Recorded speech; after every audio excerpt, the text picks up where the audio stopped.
नमस्कार, मैं हूं माही सिंह और आप देख रहे हैं नेक्स्ट 9 न्यूज। आतिशी को दिल्ली के मोर्चे पर उतारकर अरविंद केजरीवाल ने बीजेपी को नई मुश्किल में डाल दिया है। जाहिर है कि बीजेपी को भी अब आम आदमी पार्टी के खिलाफ नई रणनीति बनानी होगी।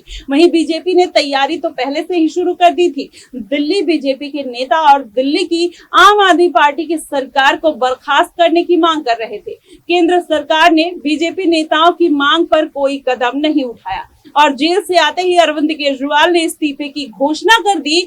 फिर तो रणनीति बदलने के अलावा कहीं ना कहीं बीजेपी के सामने कोई चारा भी नहीं था। वहीं अरविंद केजरीवाल को घेरने के लिए जो संकेत लोकसभा चुनाव 2024 में मिले थे, अब उसके लक्षण अभी से सामने आने लगे हैं और जिस तरीके से बीजेपी दिल्ली में काम कर रही है, धीरे धीरे साफ होता जा रहा है कि दिल्ली विधानसभा चुनाव में इस बार बाहर बीजेपी कहीं ना कहीं होने वाली है। वहीं महिला ब्रिगेड धावा बोलने की तैयारी कर रही हैं।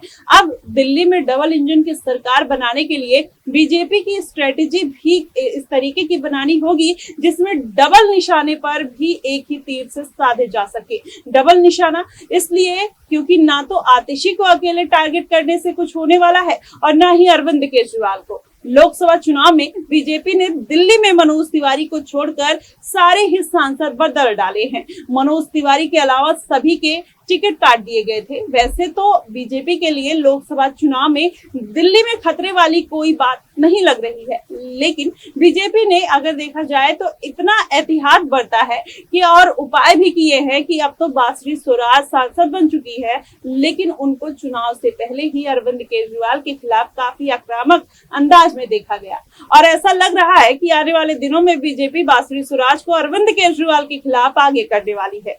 तब तो बीजेपी को भी अंदाजा नहीं होगा कि अरविंद केजरीवाल दिल्ली के मोर्चे पर आतिशी को उतार देंगे और नई चुनौती खड़ी हो जाएगी। वहीं बासुरी स्वराज के अलावा दिल्ली की राजनीति में स्मृति ईरानी की भी एंट्री हो चुकी है। बीजेपी सदस्य अभियान के साथ स्मृति ईरानी भी अपनी ताल ठोकती हुई नजर आ रही हैं और स्मृति ईरानी की बीजेपी के सदस्यता अभियान के दौरान दिल्ली के 7 जिलों की कमान थमाई जा चुकी है और एक बड़ा संकेत तो यही है कि आतिशी को दिल्ली के मुख्यमंत्री बनाए जाने के बाद देखा गया कि पहला हमला स्वाति मालीवाल ने बोल दिया और तभी ये भी चर्चा उड़ने लगी कि आम आदमी पार्टी की राज्यसभा सांसद होने के बावजूद स्वाति मालीवाल बीजेपी की स्क्रिप्ट कैसे बांच रही हैं और तभी आप नेताओं ने आगे बढ़कर स्वाति मालीवाल का इस्तीफा भी मांग लिया। बाकी राजनीति अपनी जगह है, लेकिन स्वाति मालीवाल भी तो स्मृति ईरानी वाले मोर्चे का ही हिस्सा लग रही हैं और उसी महिला ब्रिगेड में अगर देखा जाए तो एक और नाम चल रहा है, मीनाक्षी लेखी का। जी हाँ, आपको बताएं,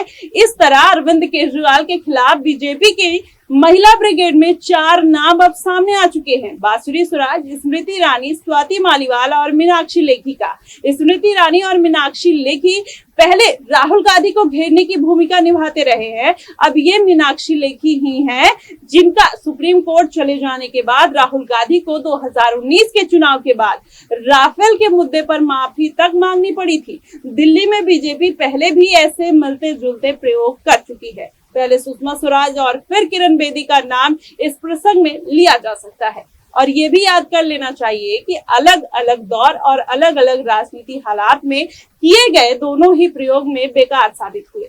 ऐसे में सवाल यही उठता है कि अगर बीजेपी फिर से ऐसे प्रयोग को लेकर आई तो वाकई में उसके लिए गंभीर बात होगी और क्या वास्तव में ये एक सफल प्रयोग हो पाएगा, कहीं ना कहीं इस पर सवाल खड़ा होता है। और भारतीय जनता पार्टी जिस हिसाब से बौखलाकर राजनीति करने की कोशिश कर रही है, कहीं ना कहीं अरविंद केजरीवाल ने उनकी राजनीति पर पानी फेर दिया है और ऐसा मास्टर स्ट्रोक मारा है जिससे ये लग रहा है कि दिल्ली में एक बार फिर से अरविंद केजरीवाल वही दमखम के साथ जो विधानसभा चुनाव में पिछले एंट्री मारी थी, वही इस बार भी इतिहास दोहराने वाला है। और अगर ऐसा हुआ तो जाहिर तौर पर भारतीय जनता पार्टी एक बार फिर से 5 साल के लिए दिल्ली की सत्ता से दूर हो जाएगी। अगर ऐसा हुआ तो भारतीय जनता पार्टी के लिए बड़ा झटका होगा। फिलहाल आपको क्या कुछ लगता है कि अरविंद केजरीवाल की इस चाल से वो इस बार दिल्ली में कितनी सीटें निकाल पाएंगे? आप हमें कमेंट बॉक्स में जरूर बताइएगा। फिलहाल के लिए बस इतना ही। देश और दुनिया की तमाम खबरों के लिए हमारे साथ बने रहिएगा नेक्स्ट 9 न्यूज पर।